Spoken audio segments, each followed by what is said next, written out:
Hello students, how are you? Hope you all are fine, है ना? घर पे तो मज़े कर रहे हो। And this is 4th class student, okay? तो हम पढ़ रहे थे EVS, तो welcome back to your class. अभी क्लास में आ जाते हैं वापस। Open your books, have pencil in your hand. और हम क्या कर रहे थे? हम पढ़ रहे थे chapter number 2, my extended family, okay? ठीक है। और हमने पढ़ लिया था पेज नंबर 13 कंप्लीट कर लिया था, और हम आ गए थे पेज नंबर 14 कंप्लीट करके पेज नंबर 15 पे। हमने कल देखा था पिया और उसके कजन्स ने कितने सारे खेल खेले थे, है ना? ओके, अच्छा, हमने यहाँ तक किया था, ये हमने कंप्लीट कर लिया था। देखो ध्यान से, है ना, कि उसने मंडे, संडे, ट्यूसडे, वेडनेसडे सब अलग अलग दिन पर अलग अलग कितनी मस्ती की थी अपने कजन्स के साथ। ठीक है, अब हम पेज नंबर 15 पे देखते हैं कि पिया एक स्पेशल गेम खेल रही थी अपने कजन्स के साथ, जिसको कि क्या कह रहे थे? जिसको कि आंख पे पट्टी बांध के, आप भी खेलते होगे ब्लाइंड फोल्ड खेल खेलना आता है ना? उस पे हम क्या करते हैं, एक जो डाइमर होता है उसकी आंखों पे पट्टी बांध देते हैं, फिर उसके बाद उसको ऐसे ऐसे ताली बजा के तंग करते हैं और उसको आपको पकड़ना होता है। करते हैं ना ये वाला गेम, बड़ा मज़ा आता है इसमें। तो इसे हम क्या कहते हैं? ब्लाइंड फोल्ड कहते हैं।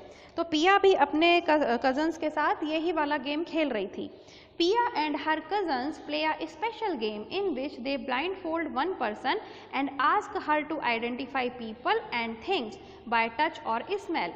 तो क्या कर रहे थे वो लोग कि एक ब्लाइंडफोल्ड कर दिया एक पर्सन को, अपने किसी भी भाई बहन को, कि पट्टी बांधी आँख में। फिर उसके बाद वो कह रहे थे कि अब हमें छू कर बताओ कि हम कौन हैं, हमें पहचानो, या तो हमारी स्मेल से पहचानो या हमें टच करके पहचानो, है ना? तो ऐसे बड़ा मज़ा आता है। पिया is very good at it. पिया जो थी इस वाले गेम में ना एक्सपर्ट थी एकदम।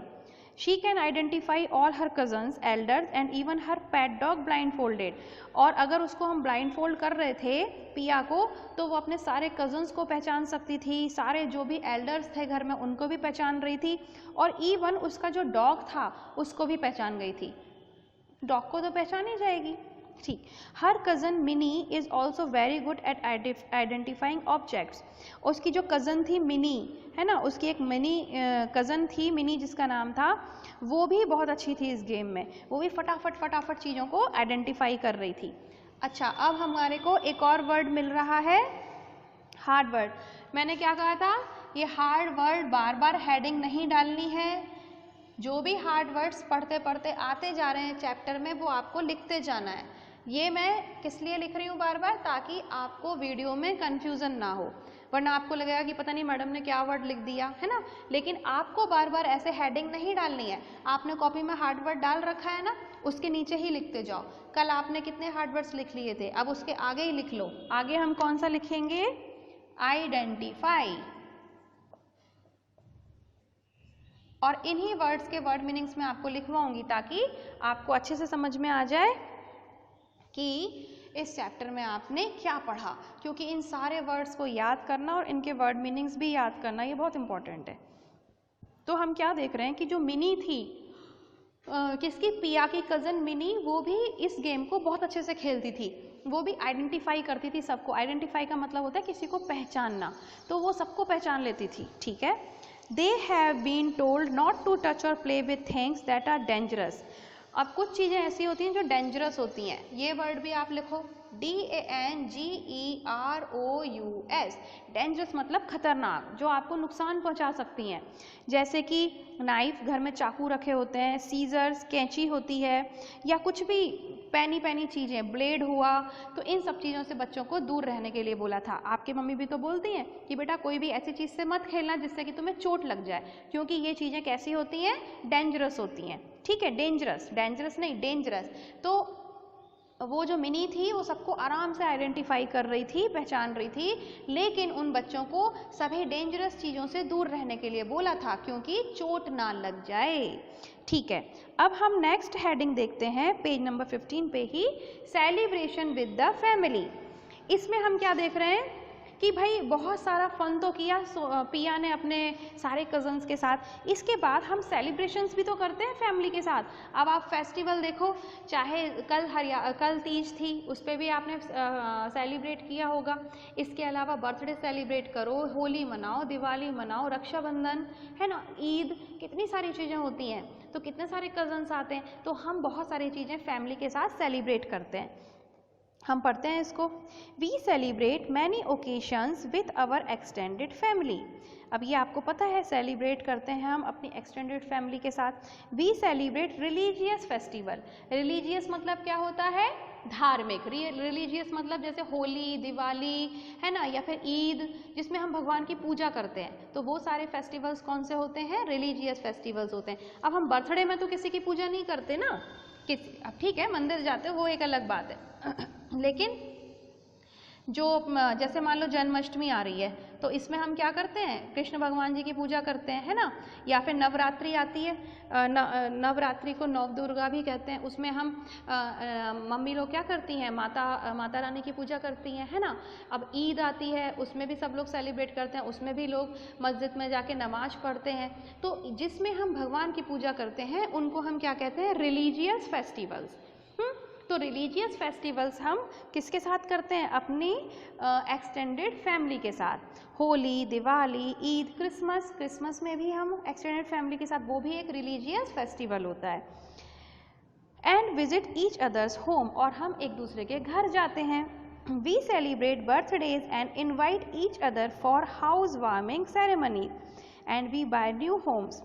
अगर हम बर्थडे सेलिब्रेट करते हैं तो भी हम एक दूसरे को बुलाते हैं, अपनी सारी एक्सटेंडेड फैमिली को बुलाते हैं। इसके अलावा अगर हम कोई नया घर खरीदते हैं तो भी हम अपने सारी सेरेमनी करते हैं और सारे एक्सटेंडेड फैमिली को बुलाते हैं। We also meet up to welcome new babies born in the family, और अगर हमारे घर में कोई लिटिल बेबी का जन्म होता है, अगर उसका बर्थडे होता है, तो भी हम उसको सब लोगों को बुलाते हैं, तब हम सारी एक्सटेंडेड फैमिली को बुलाते हैं। तो आपने क्या क्या देखा कि हम या तो कोई रिलीजियस फेस्टिवल हो, या बर्थडे हो, या हमने कोई नया घर खरीदा हो, या हमारे घर में कोई नया बेबी आया हो, तो हम इन सब चीज़ों को किनके साथ सेलिब्रेट करते हैं, अपनी एक्सटेंडेड फैमिली के साथ करते हैं ना। सब लोगों को इनवाइट करते हैं, फिर सब लोग आ जाते हैं घर में, कितना मज़ा आता है। Okay, now think, what festival do you celebrate together with your extended family? When do you meet the members of your family who do not live with you? ये तो आपने पढ़ ही लिया। अब नेक्स्ट टॉपिक आता है सेफ्टी मेजर्स। ये देखो नीचे, सेफ्टी मेजर्स। सेफ्टी मेजर्स का मतलब क्या होता है, कुछ चीज़ें ऐसी होती हैं जिनका हमको बहुत ध्यान रखना पड़ता है, ठीक है, उन्हें कहते हैं हम सेफ्टी मेजर्स। आप पढ़ोगे तो समझोगे, पढ़ो फिर। पिया लव्स हर एक्सटेंडेड फैमिली। पिया अपनी एक्सटेंडेड फैमिली से बहुत प्यार करती है। आप भी तो करते हो, अपने दादा दादी से, चाचा जी से, चाची जी से, कज़न्स ब्रदर से, सबसे, मामा मामी, मासी, मौसा जी, और फिर कज़न, नाना नानी, सब एक्सटेंडेड फैमिली से सब बहुत सारा प्यार करते हैं। She writes letter to her grand parents when they go to visit her uncle. जब वो क्या कहते हैं, अपने अंकल के पास जाती है तो वो अपने ग्रैंड पेरेंट्स के लिए लेटर्स लिख कर ले जाती है। आप भी कभी लेटर लिखते हो, या तो फिर मैसेज करते होंगे, है ना, नाना जी के बर्थडे पे, नानी जी को के बर्थडे पे, या फिर होली बोली पे, किसी पे भी। अगर आप किसी कारण से नहीं मिल पाते हो या कभी नहीं आ पाते हैं कोई मेंबर्स, तो हम उनको क्या करते हैं, मैसेज करते हैं, फ़ोन करते हैं। इसी तरीके से पिया जो थी वो भी सबको बहुत प्यार करती थी और वो अपने ग्रैंड पेरेंट्स के लिए लेटर भी लिखती है। आप भी कभी लिखना, अभी कभी ग्रैंड पेरेंट्स का बर्थडे हो तो आप उनको लेटर लिखना, कितना मज़ा आएगा और वो बहुत खुश हो जाएंगे। She calls them up and speak politely on the phone. Obviously हम जब अपने बड़ों से बात करते हैं या अपने फैमिली मेम्बर से बात करते हैं तो हम पोलाइटली बात करते हैं, अच्छे से बात करते हैं। Piya has learn to send emails to her cousins, uncles and aunts. और पिया ने तो अब ईमेल करना भी सीख लिया है कि मेल कैसे किया जाता है। और मुझे पता है आप में से भी कुछ बच्चों को तो आता होगा मेल करना, जिनको नहीं आता है वो सीखो, मेल करना भी अच्छी चीज़ होती है। मेल में आप बहुत सुंदर सुंदर ग्रीटिंग कार्ड्स भी भेज सकते हो ऑनलाइन, है ना। इसके अलावा आप गिफ्ट्स भी भेज सकते हो ऑनलाइन, बड़ा मज़ा आता है। तो ईमेल करना भी सीखो। She uses her mother's email ID to send mails. अच्छा, इसके अलावा आपको अपनी मम्मा की या पापा की, किसी भी बड़े की ईमेल आईडी यूज़ करनी पड़ती है। तो हमें एक और वर्ड मिलता है ईमेल। ईमेल। ईमेल क्या होता है ये आपको पता चलेगा इनके वर्ड मीनिंग में। This is because she can have her own email ID only after she is 13 year old. अब ईमेल करना क्या होता है, एक तो लेटर लिखना होता है, व्हाट्सएप पे मैसेज भेजना होता है, फ़ोन करना होता है, ऐसे कंप्यूटर में ईमेल आईडी बनाई जाती है। लेकिन ईमेल आईडी आप तभी बना सकते हो जब आप 13 ईयर ओल्ड हो जाते हो, उसके पहले आपकी ईमेल आईडी नहीं बनती। तो अगर आपको ईमेल करना है फिर क्या करोगे, फिर आपको अपने मम्मा या अपने पापा के ईमेल आईडी से ईमेल करना पड़ेगा, ठीक है। Her mother sits with her when she uses the internet. अब जब इंटरनेट, हम कहते हैं ना नेट यूज़ करना है, बहुत सारे गेम खेलते हो, है ना, तो ये होता है इंटरनेट। तो जब वो इंटरनेट यूज़ करती है तो उसकी मम्मा उसके साथ बैठती है, जैसे अभी आपकी मम्मा आपके साथ बैठी, क्योंकि आप भी यूट्यूब यूज़ करके हमारी वीडियो देख रहे हैं, है ना, तो यूट्यूब भी जो होता है वो इंटरनेट होता है। तो जब इंटरनेट यूज़ करते हैं बच्चे तो पेरेंट्स को साथ में बैठना चाहिए, क्योंकि बच्चे तो बहुत छोटे हैं, उनको समझ नहीं आता कि नेट पे क्या देखना है, क्या नहीं देखना है, कैसे देखना है, कैसे यूज़ करना है। तो ये सब हमें कौन बताएगा, पेरेंट्स बताएंगे। तो इसीलिए जब भी वीडियोस देखते हैं तो पेरेंट्स को साथ में बैठना ही पड़ता है और बैठना भी चाहिए। पिया की मम्मा भी उसके साथ बैठती है जब वो अपने ग्रैंड पेरेंट्स को ईमेल करती है, तो ठीक है, okay. Her parents have told her about a lot of safety measures to be taken. अब जब वो इंटरनेट यूज़ कर रही है तो उसके पेरेंट्स ने उसको बहुत सारी ऐसी बातें बताई हैं जिसका उसको ध्यान रखना चाहिए, और उनको हम क्या कहते हैं, सेफ्टी मेजर्स, ठीक है। तो सेफ्टी मेजर्स क्या होते हैं, कुछ ध्यान रखने लायक बातें जो कि बहुत इम्पॉर्टेंट होती हैं। कौन कौन सी, not to talk to strangers when her parents are not with her. जब उसके पेरेंट्स साथ में नहीं होंगे वो किसी भी स्ट्रेंजर से बात नहीं करेगी। स्ट्रेंजर मतलब अजनबी, जिसको आप नहीं जानते हो, STRANGER, स्ट्रेंजर। स्ट्रेंजर मीन्स कोई अजनबी जिसको आप नहीं जानते हो, ठीक है। If a stranger approaches her, she must tell her parents immediately. अगर कोई स्ट्रेंजर उससे बात करने की कोशिश करता है तो उसे सबसे पहले अपने पेरेंट्स को बताना चाहिए। और ये सब बच्चों के लिए है, अगर आप स्कूल से घर जा रहे हो या आप पार्क में खेल रहे हो या आप मार्केट गए हो, कहीं भी हो, चाहे आप इंटरनेट यूज़ कर रहे हो या आप ऐसे सिंपल हो, अगर कोई भी स्ट्रेंजर आपसे बात करने की कोशिश करता है तो आप सबसे पहले क्या करोगे, सबसे पहले अपने पेरेंट्स को बताओगे, ठीक है। क्योंकि किसी भी स्ट्रेंजर से ऐसे बात नहीं करनी चाहिए, क्योंकि आजकल बहुत सारे स्ट्रेंजर इतने ख़राब हो गए कि वो बच्चों को किडनैप करके ले जाते हैं, और छोटे छोटे बच्चों को किडनैप करने के बाद पता है वो क्या करते हैं, बहुत गंदा गंदा करते हैं, हाथ पैर काट देते हैं, फिर बोलते हैं कि जाओ भीख मांग के लेके आओ, ऐसे बताओ। तो फिर इसीलिए पेरेंट्स डरते हैं। जब आपकी मम्मा आपको बोलती है ना कि बेटा ध्यान से खेलना, टाइम पे घर आ जाना, यहाँ वहाँ मत जाना, लेट मत खेलना, लेट मत करना, स्कूल से सीधे घर आना, किसी स्ट्रेंजर से बात मत करना, वो इसलिए ही बोलती हैं क्योंकि वो आपकी चिंता करती हैं। क्योंकि आजकल आपको पता है कुछ लोग होते हैं छोटे छोटे बच्चों को उठा के लेके चले जाते हैं, उनका मुंह दबा के उनको बेहोश करके लेके चले जाते हैं, फिर वहाँ पे कोई उनके हाथ काट देता है, कोई उंगली काट देता है, और फिर उनको जाके बोलते हैं, उनको खाना भी नहीं देते, उनकी बहुत पिटाई करते हैं, उनको ठीक से कपड़े भी पहनने के लिए नहीं देते, और उनको बोलते हैं कि जाओ भीख मांगो। सड़क पे देखते हैं ना छोटे छोटे बच्चे भीख मांगते रहते हैं, वो भी पता नहीं कहाँ से लेकर आते हैं उनको भी। तो इसीलिए डरते हैं पेरेंट्स, और इसीलिए आपको अपने मम्मा पापा की बात सुननी है, टाइम पे घर आना है। अगर कोई स्ट्रेंजर आपसे बात करने की कोशिश करता है तो बिल्कुल बात नहीं करो, चुपचाप घर आओ और सीधे अपनी मम्मी पापा को बताओ, ताकि मम्मा पापा जाकर उसको देखें कि वो कौन था, क्या बात करना चाहता था, ठीक है, ओके।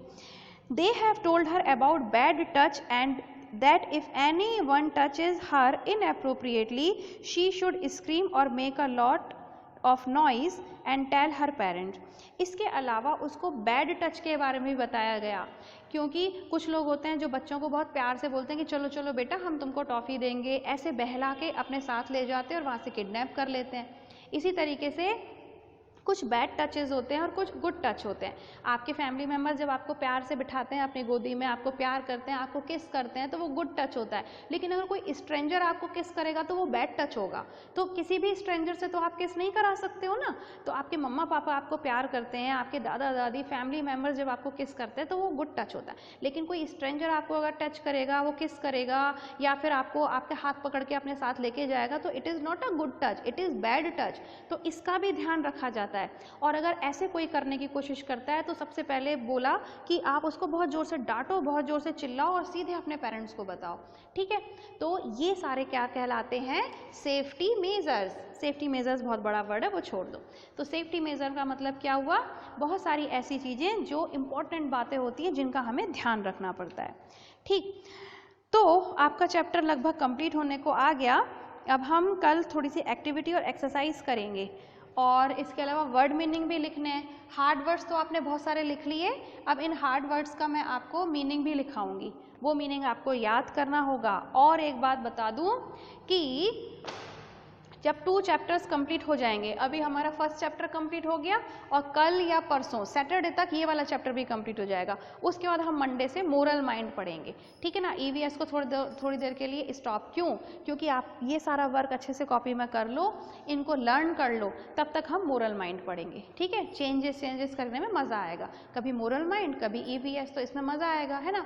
तो अब आपके पास बहुत सारे दिन रहेंगे, फ्राइडे सैटरडे संडे, मंडे तक अपनी कॉपीज़ कंप्लीट कर लेना। अभी परसों सैटरडे तक मैं ये चैप्टर भी कंप्लीट करा दूंगी, तो आप भी अपना वर्क कंप्लीट कर लेना, ठीक है। तो आज के लिए इतना ही। मुझे लगता है कि आपको ये चैप्टर अच्छा लगा होगा और बहुत सारी इंपॉर्टेंट बातें भी हमने सीखी है ना। तो अब फटाफट इस चैप्टर को कंप्लीट करेंगे और बच्चे सब लर्न करेंगे और हम मंडे को पढ़ेंगे moral mind. Till then bye bye.